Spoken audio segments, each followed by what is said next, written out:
പ്രിയപ്പെട്ടവരെ, ഞാൻ ദീപു. ഒരു വ്യത്യസ്തമായ ഒരു കാര്യം നിങ്ങളുമായിട്ട് സംസാരിക്കാൻ ഞാൻ ആഗ്രഹിക്കുകയാണ്. നമുക്കറിയാം, നമ്മുടെ ചുറ്റുവട്ടമുള്ള എല്ലാ ആൾക്കാരെയും നമ്മൾ ശ്രദ്ധിച്ചാൽ നമുക്ക് മനസ്സിലാവും. ഒരു 22 വയസ്സ് മുതൽ ഒരു 45 വയസ്സ് വരെയുള്ള ആളുകളിൽ ഭൂരിഭാഗവും, അതായത് ഒരു 90% ആളുകളും വളരെയേറെ പണം ഉണ്ടാക്കാൻ വേണ്ടിയിട്ട് ശ്രമിക്കുന്ന ആളുകളാണ്. പെട്ടെന്ന് പണക്കാരനാവാൻ വേണ്ടിയിട്ടുള്ള നെട്ടോട്ടത്തിലാണ് എല്ലാവരും ഓടുന്നതെന്ന് നമുക്ക് മനസ്സിലാവും. അതിൽ കുറേ പേര് വിജയിക്കും, കുറേ പേര് ഫെയിൽ ആവുന്നുണ്ട്. അപ്പോൾ വിജയിക്കുന്ന ആളുകൾ എന്തുകൊണ്ട് വിജയിക്കുന്നു എന്ന് നമ്മൾക്ക് പഠിച്ചാൽ നമുക്കും ഫെയിൽ ആവാതെ വിജയിക്കാൻ നമുക്ക് സാധിക്കും. ഇതിൽ നമുക്ക് മനസ്സിലാക്കേണ്ട ഒരു കാര്യവും, പണം ഉണ്ടാക്കുക എന്ന് പറയുന്നത് വളരെ ബുദ്ധിമുട്ടുള്ളൊരു കാര്യമാണ്. എന്നാൽ അത് ചെലവാക്കുക എന്ന് പറയുന്നത് വളരെ ഈസി ആയിട്ടുള്ള കാര്യമാണ്.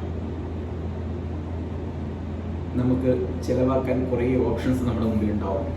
നമുക്ക് ആവശ്യമുള്ളതും ആവശ്യമില്ലാത്തതുമായിട്ടുള്ള സാധനങ്ങൾ നമ്മൾ വാങ്ങി കൊണ്ടുപോകുന്ന സമയത്ത് നമ്മൾ മനസ്സിലാക്കേണ്ട കാര്യം എന്ന് വെച്ചിട്ടുണ്ടെങ്കിൽ, നാളത്തേക്കുള്ള ഒരു റിട്ടേൺ ലഭിക്കാവുന്ന, ഒരു മാറ്റിവെക്കാൻ പറ്റുന്ന ഒരു എമൗണ്ടാണ് നമ്മൾ ചിലവാക്കി കളയുന്നത് എന്നുള്ളത് നമ്മൾ ചിന്തിക്കില്ല.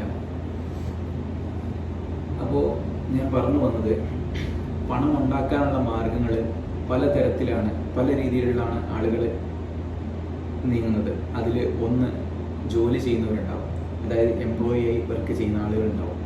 അവർക്ക് ഒരു മാസം അവസാനം അല്ലെ ഡെയിലി വീക്കിലേക്ക് ആയിട്ട് ഒരു പേയ്മെൻറ്റ് അവർക്ക് കിട്ടും. അത് വെച്ചിട്ട് അവർ ജീവിക്കുന്നു.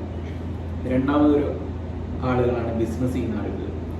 റിസ്ക് ആണ്, എന്നാലും അവരും കഷ്ടപ്പെട്ട് അധ്വാനിച്ച് നല്ല രീതിയിൽ ലാഭം ഉണ്ടാക്കാൻ അവർ ശ്രമിച്ചുകൊണ്ടിരിക്കുന്നു. മൂന്നാമതൊരു ആൾക്കാർ പാരമ്പര്യമായിട്ട് അവർക്ക് സ്വത്തും കാര്യങ്ങളൊക്കെ ഉണ്ട്. അപ്പോൾ അവർ അവരുടെ സ്വത്ത് ഇൻവെസ്റ്റ് ചെയ്ത് അതിൽ നിന്ന് റിട്ടേൺ വെച്ചിട്ട് അവർ ജീവിക്കുന്നു, അങ്ങനെ ലാഭം ഉണ്ടാക്കുന്നു. അപ്പോൾ ഇങ്ങനെ പലതരത്തിൽ ഫണ്ട് ഉണ്ടാക്കുന്ന ആളുകളെ നമുക്ക് കാണാൻ കഴിയുന്നുണ്ട്. നമ്മൾ മനസ്സിലാക്കേണ്ട ഒരു കാര്യം എന്ന് വെച്ചിട്ടുണ്ടെങ്കിൽ, പണം ഉണ്ടാക്കുക എന്ന് പറയുന്നത് വളരെ എളുപ്പത്തിൽ നടക്കുന്ന ഒരു കാര്യമല്ല.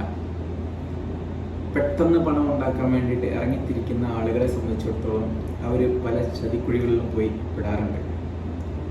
നമ്മൾ മനസ്സിലാക്കേണ്ട ഒരു കാര്യം എന്താ വെച്ചാൽ, ഒരു ഇൻവെസ്റ്റ്മെൻറ്റിൽ നിന്ന് വലിയ, നമ്മൾക്ക് ചിന്തിക്കാൻ പറ്റാത്തത്ര വലിയൊരു റിട്ടേൺ നമ്മൾക്ക് തരുന്ന ഇൻവെസ്റ്റ്മെൻറ്റ് ഏത് തന്നെ ആയിക്കോട്ടെ, അതിൻ്റെ പുറകുവശത്ത് ഒരു റിസ്ക് മറഞ്ഞിരിക്കുന്നുണ്ട്. നമ്മൾ ഇൻവെസ്റ്റ് ചെയ്ത ഫണ്ട് കംപ്ലീറ്റ് നമുക്ക് വൈപ്പ് ഔട്ട് അല്ലെങ്കിൽ നമുക്ക് നഷ്ടപ്പെടാൻ സാധ്യത വളരെ കൂടുതലാണ്. നമ്മൾ അതുകൊണ്ട് ഇൻവെസ്റ്റ്മെൻറ്റ് വളരെ ശ്രദ്ധിച്ചിട്ട് വേണം ചെയ്യാൻ. ഓരോ ഇൻവെസ്റ്റ്മെൻറ്റ് ചെയ്യുമ്പോഴും അതിനെക്കുറിച്ച് നല്ലവണ്ണം പഠിക്കണം. ഇവരെങ്ങനെ നമുക്ക് ഇത്രയും ലാഭം തരാൻ അവർക്ക് കഴിയും എന്നതിനെക്കുറിച്ച് നമ്മൾ പഠിക്കണം. വലിയ റിട്ടേണിലേക്ക് പ്രതീക്ഷിച്ച് നമ്മൾ പോകാതെ, റിസ്ക് കുറഞ്ഞിട്ടുള്ള എന്നാൽ നമ്മളുടെ ഫണ്ട് നഷ്ടപ്പെടാതെ നല്ല രീതിയിലുള്ള ഇൻവെസ്റ്റ്മെൻറ്റുകളിലേക്ക് നമ്മൾ മാക്സിമം ഇൻവെസ്റ്റ് ചെയ്യാൻ ശ്രമിക്കുക. അതുവഴി നമ്മൾക്ക് ഒരു സെക്കൻഡറി സോഴ്സ് ഓഫ് ഇൻകം കൂടെ നമുക്ക് ഉണ്ടാക്കാൻ കഴിയും.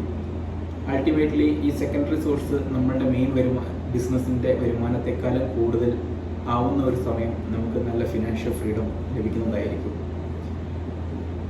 അതുകൊണ്ട് എല്ലാവരും ഇൻവെസ്റ്റ് ചെയ്യുമ്പോൾ വളരെ ശ്രദ്ധിക്കുക. തട്ടിപ്പുകാർ ഇഷ്ടം മാതിരിയാണ് നമ്മുടെ ചുറ്റും. അതുകൊണ്ട് വലിയ വലിയ റിട്ടേൺ കിട്ടും എന്ന പ്രതീക്ഷ അതിൻ്റെ പുറകെ പോകാതെ ചെറിയ ചെറിയ റിട്ടേണിൽ സംതൃപ്തരായി അത് മെല്ലനെ ഗ്രോത്ത് ചെയ്തിട്ട് നമുക്ക് നല്ല പ്രോഫിറ്റബിൾ ആക്കാൻ നമുക്ക് ശ്രമിക്കാം. എല്ലാവരും ബൈ ബൈ. Thank you.